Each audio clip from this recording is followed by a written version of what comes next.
I am sitting here after just wrapping up a new episode with Jenny Dwork. So if you are bootstrapping a health and wellness company, or if you're leading marketing at a multi-million-dollar organization, there's stuff from Jenny to be learned, some tips and tricks to steal, which is always my goal with these episodes, actionable things that you can actually put into practice.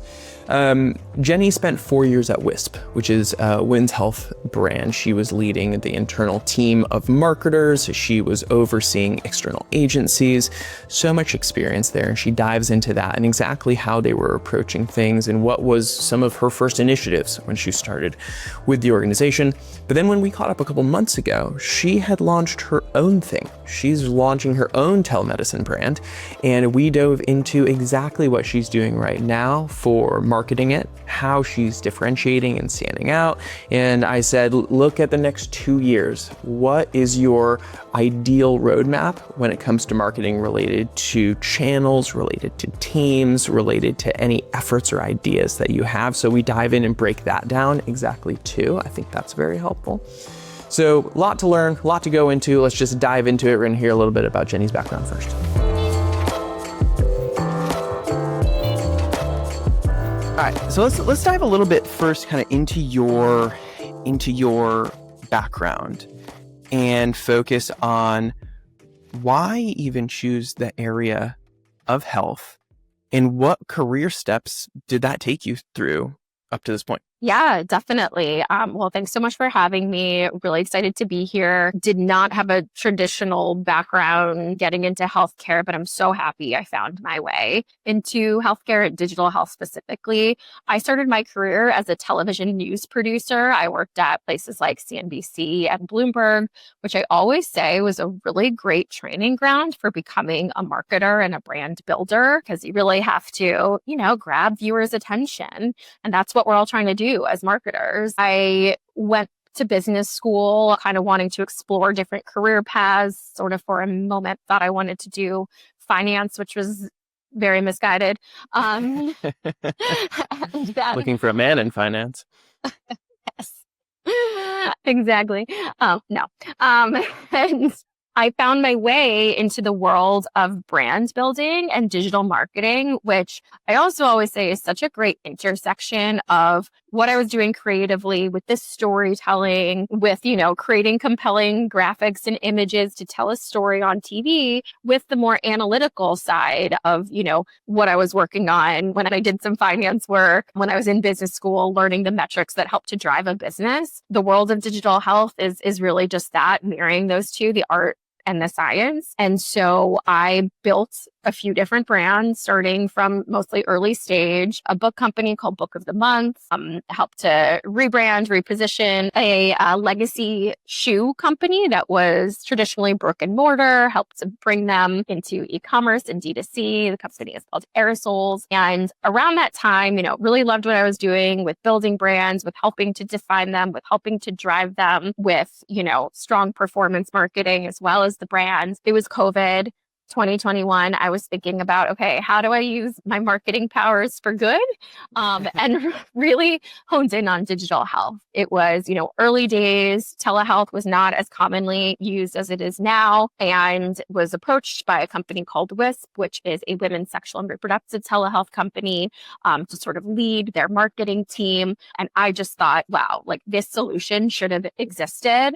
When I was looking for different healthcare solutions, we all know, especially when it comes to women's health, it's really inaccessible. It's really expensive. We have to jump through a whole bunch of hurdles to do really what should be easy things like get our birth control, get a UTI medication, things like that. And so really saw the power of being able to help patients through digital health, and how interesting it was to be able to work with the science, the medical providers, the technology, and bring all of this to market in a safe and compliant way. And that's kind of how I fell in love with the world of digital health. When you moved over into WISP, what was some of your first undertakings, either given to you as goals to achieve or things that you saw that were, we need to work on this? Yeah, I think one of the things was there was a lot of mistrust in the marketplace around these telehealth solutions, right? Sure. People were coming to us out of necessity. It was, again, early stages of the pandemic. So a lot of folks had lost their insurance and needed solutions online. But to reach a broader audience than that, we really had to cultivate trust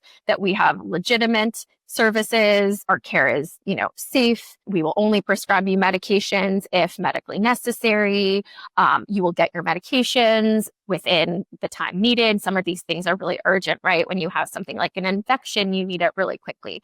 And so those were some of the things that I really focused on early days with the whole team, brand team, creative team, performance team, to make sure that we were consistent in our branding, we were cultivating that trust, and then we were amplifying that message to acquire more patients. Did that end up being like did you ever feel there was a different need that rose to equal importance during your time there, or did that always remain at the forefront?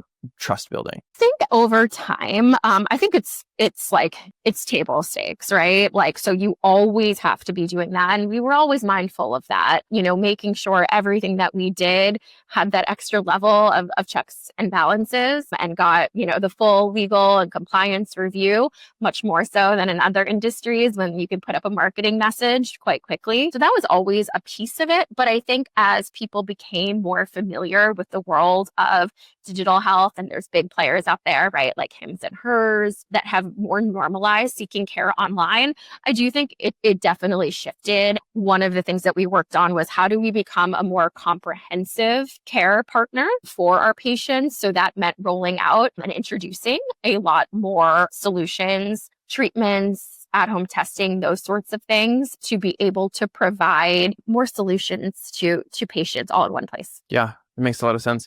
And in just a benchmark, how long were you at WISP for? 4 years.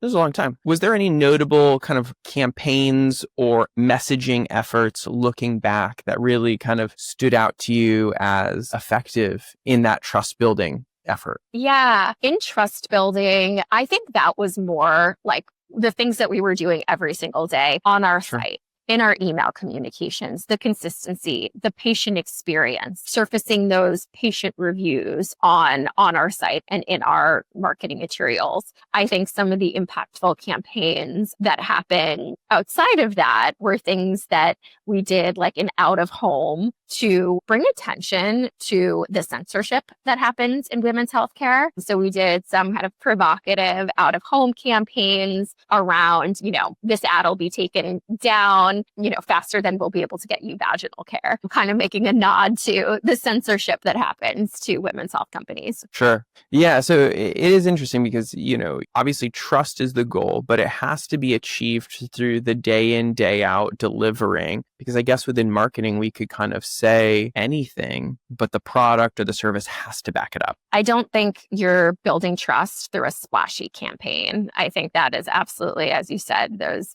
day-to-day, everyday activities and that interaction that you have with your customers or patients. Yeah.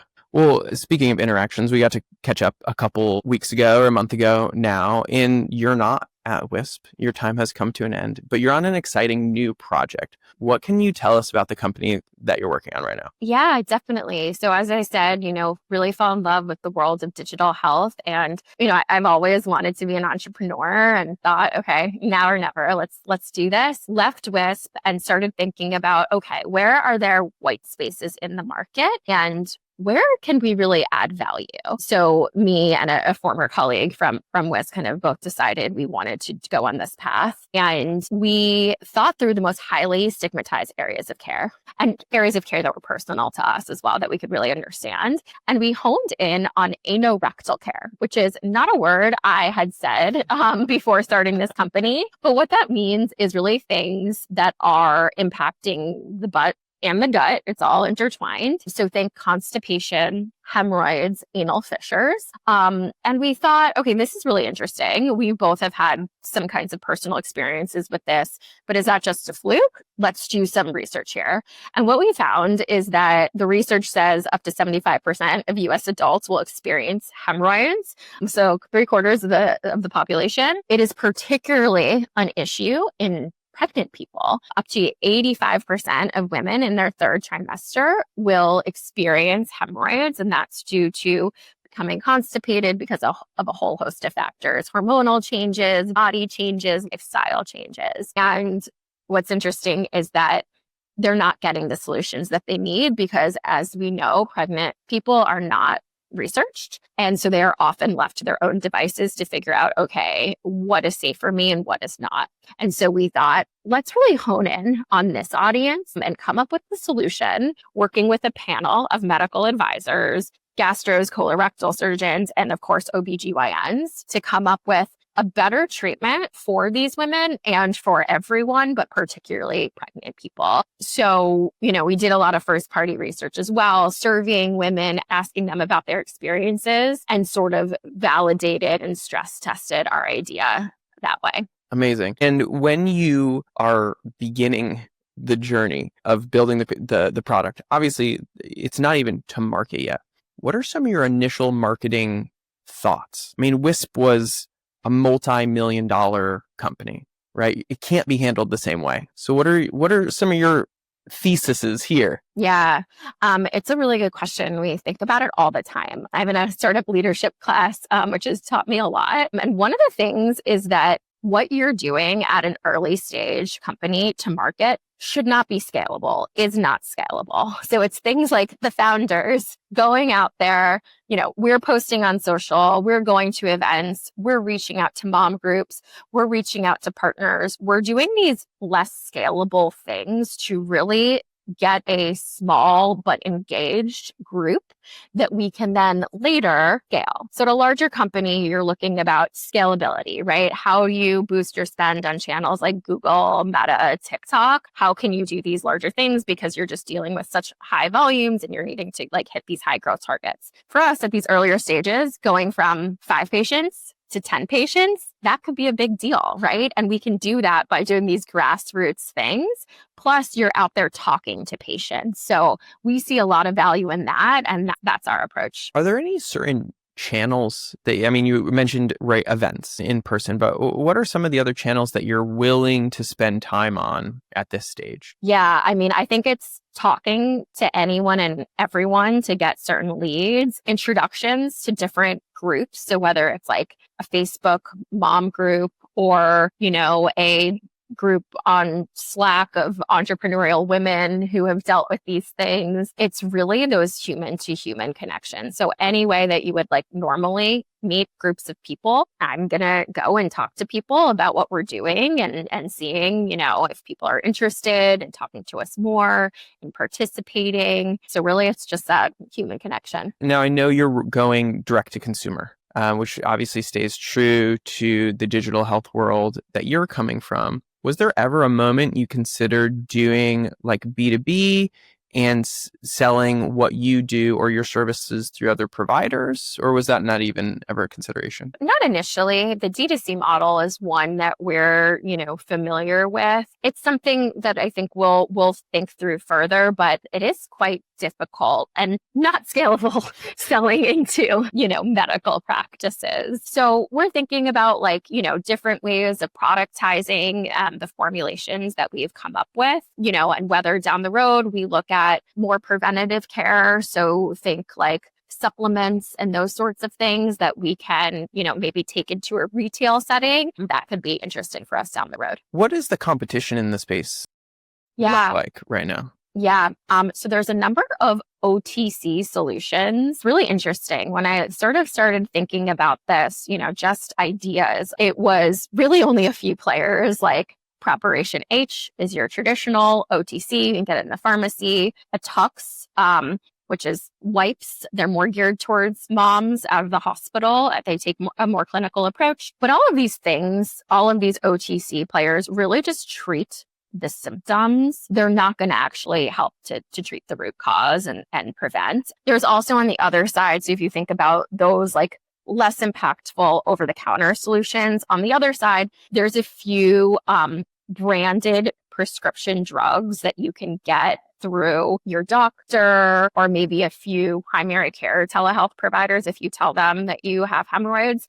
Now, those solutions are really expensive because they're branded and they're not as targeted towards these specific issues like anal fissures or hemorrhoids. So we've seen a lot of value in coming up with custom compounded solutions that better help to actually treat the actual problem that you're experiencing. And is that the main differentiator that you guys are kind of hanging things on? Is there anything else that's kind of like a supplemental? Yeah, I think our main differentiator is these more targeted, custom compounded solutions we talked about, prescription, and then it's more affordable, it's more accessible than these other solutions in terms of prescription care. And then it's with the ability to treat pregnant patients. So that's a huge unlock for us. And we're really hoping like we're not the only ones and that other digital health companies start thinking about, okay, how can we safely give treatment to pregnant women? Because it's a lot of work to get to a doctor. You're already going to all your appointments when you're pregnant. How can we make it easier for these folks? Yeah, I'd love your thoughts because you have obviously like a big background in the space at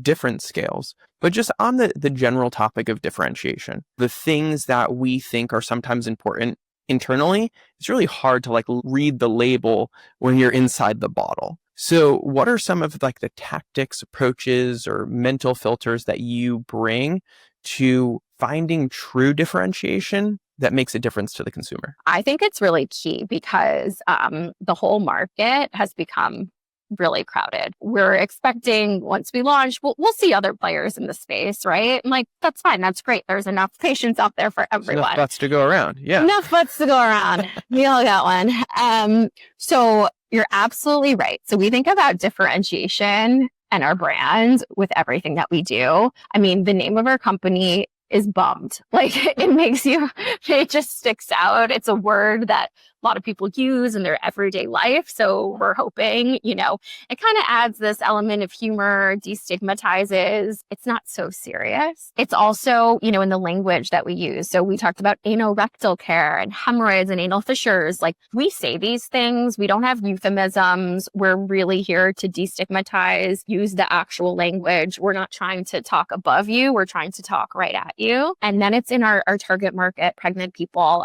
like we've talked about, who are so often ignored. How do we stop that from happening? Yeah. And I imagine that's like a first step. Does that feel like a segment that just needs this so much more and it's a little easier to communicate? It's a little narrower before broadening out? Absolutely. Yeah. So starting kind of niche again, like going to those like less scalable things, starting really niche in our approach and proving it out with them, doing some research, making sure that our treatments are as effective as we think they are. So that's really important to us to get it right before broadening it out. So other target markets are GLP-1 users. We all know Ozempic, Wegovy, all of these weight loss drugs that are up to, I think, at any given time, 6% of US adults are on GLP-1. So it's a large slice of the market. They cause constipation, which leads to hemorrhoids. And so it's often difficult for people to stay on these medications because of that. And so we would be looking to target that population and then broadening it out to the wider population because of the rise in ultra processed foods. We're all struggling with gut issues. And so it's a really large market. One thing that I always like to talk about, and you have experience in this, so I'd love for you to speak to it. As a video agency, we're using video as it's a tool. It's a tool to accomplish the marketing things we've talked about. It's a tool to accomplish like the business needs and objectives. Can you tell me a little bit about your experience related to video content within WISP and why sometimes you would choose to utilize it and sometimes not? I love your perspective. Yeah, definitely. I think it has an important role at all different parts of the funnel. So when I think about how we used it most, commonly at WISP, it was awareness channels like OTT and linear TV, which have become so much more powerful, particularly OTT. So streaming channels, this is now really more of a performance driving channel. It used to be very brand, and now you can use it really to drive growth and measure that. success. Social is obviously such a huge channel for video. So, supporting all of the brand efforts that we're doing there. And then thinking down the funnel to conversion on your site, explaining how your service works. We've seen a lot of patients looking for that information. Folks don't always love to read. So being able to explain in an explainer, and no judgment, being able to explain in an explainer video how your service works, why your product is superior, why you can trust that particular company. I think those things really come across in video. Yeah, sometimes people are really bummed to have to read. Oh, shoot. There it is right there. There it is again. One thing we see a lot of with especially companies, the size of WISP and larger is the segmentation of specific needs that come from the supporting vendors, supporting agencies. You have certain scales where people like to have, an agency of record that maybe holds both media and creative. Sometimes it gets separated and you pull on specific specialists for each one. What were some of your experiences pulling on unique things from vendors versus things you really wanted to own in-house, specifically during your time at WISP? Yeah, it's a good question. I think it can change, right, for a million different reasons. And I've seen it managed different ways at different companies. But I think going back to the brand conversation, that is something that was super important for us to hold in-house. It's truly the DNA, right, of your company and your marketing. And so having a strong in-house creative team, social, all of these channels that hold the keys to your brand, I think that's important to hold in-house. I think relying on agencies for things like media buying on some of those more top of funnel channels where it just makes sense. You need to get, economies of scale. So something like, OTT, linear TV, programmatic, that totally makes sense. People who are experts in the world of CM, paid search, which is changing so rapidly, having people who can pull from other clients and understand what's happening, that totally makes sense. But I think it's super important to have your creative and your brand in-house. Yeah. What team members do you feel like you needed in-house to actually be able to maintain that brand well? I mean, whether it's titles, whether it's skill sets, because I imagine there's some organizations, even of that scale, that feel like they don't have that in their marketing team and therefore haven't either prioritized it or don't have the ability to prioritize it. What does the team look like? Yeah, I think having a strong creative director is super important. So that was one of my key hires, is having that right hand. So as a marketer, all of your ideas are brought to a visual place, a more creative place with that creative partnership. And then I think in the world of, social that just moves really quickly, you need so much content. Having a strong social influencer manager to also help that translate to your social channels is really important. I think having a strong in-house team that understands the demands of a fast-paced industry, a fast-growing company. So, whether that's on the performance side, strong director of growth, CRM, strong, director of lifestyle, CRM. I think all of those things are super important. E-commerce. And if you were to kind of, prophesy the next 18 months at Bummed when it comes to building up your marketing team, marketing efforts, knowing what you know, what would be your first kind of scalable marketing channel that you would consider? And what types of things do you think you'd look for in an individual to balance the skills that you already bring to the table? Yeah, definitely. It's a good question. And I will say at Bummed, it's all about the relationships that you have. I had worked at a previous company with an amazing creative agency called Yummy Colors. And they came on early, not being able to offer them much, just really,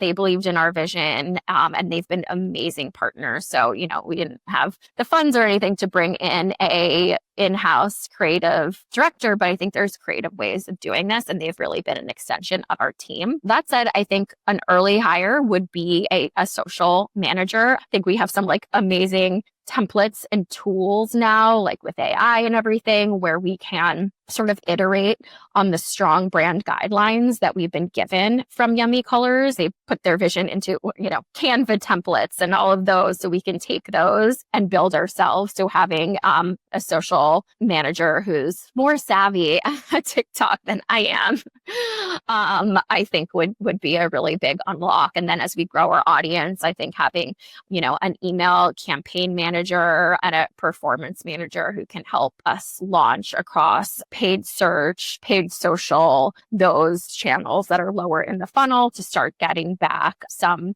a read on how efficiently we're able to acquire patients at what tax, what's working, what's not working, and then scaling up from there. But it'll be us for a while. Yeah, but that's an amazing roadmap. I mean, and I asked the question because you've been there, you've seen it at scale, and somebody who's in their first year, a peer, but doesn't have your background, now has like a 4 stepping stone for what that growth looks like. A kind of last question on this, and maybe it's unrepeatable, maybe it's unreplicable, but somebody like Yummy Colors coming alongside of you at this stage really comes, I'm imagining, mainly from relationship. But if there's a founder in your level, or stage rather of company, what can they do about potentially finding a partner like that? And are there certain kind of like levers to pull or things to offer or ways that you might be able to say, hey, let's get a strong brand established, that can live for a certain amount of time? I think it all goes down to like network and connections. And that's something I've definitely invested in over the course of my career. Not opportunistically. It's so important, right? And like, that's what makes us all happy to go into work, is like the people that we work with. And so I would say like asking your network, asking around, who have you worked with? Like me and my partner have introduced Yummy Colors now to a whole bunch of people. So even though we couldn't give them much like financial business just yet, they're getting that through us. Yeah.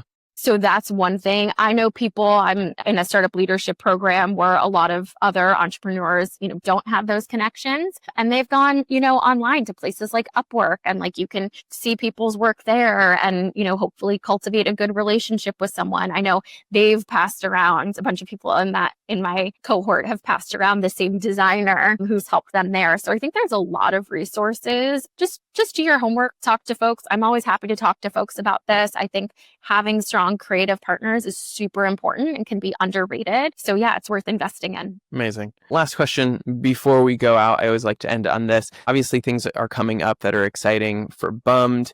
Within that world or anything else, what are you excited about in the next 6 months? Yeah, I'm excited for our vision to come to market, right? I love building. I'm very much like, I like to roll up my sleeves, build, like I'm building the website right now, like the front end, putting in all the photos and copy myself. And I love that. And I can't wait to show that to the rest of the world and be able to get patient feedback. So we're hoping to launch by end of summer, early fall with a closed pilot, and then to do research on the efficacy of our treatments. I think that's super important, being able to then share those results with people and continue to just like destigmatize these issues. I love when I talk about Bummed and people are like, oh yeah, I know what you're talking about. I'm like, yeah. If they like to lean into the dad jokes, they probably say something like, yeah, all those things are a pain in the butt. Yeah, exactly. There's so many good dad jokes around this. Like, I'm here for all of them. Excellent. Awesome. Well, Jenny, thanks for coming on. Everybody, keep an eye out for Bummed. And in the meantime, follow Jenny Dwork on LinkedIn. Make sure that you stay up to date on what's happening with launching that company.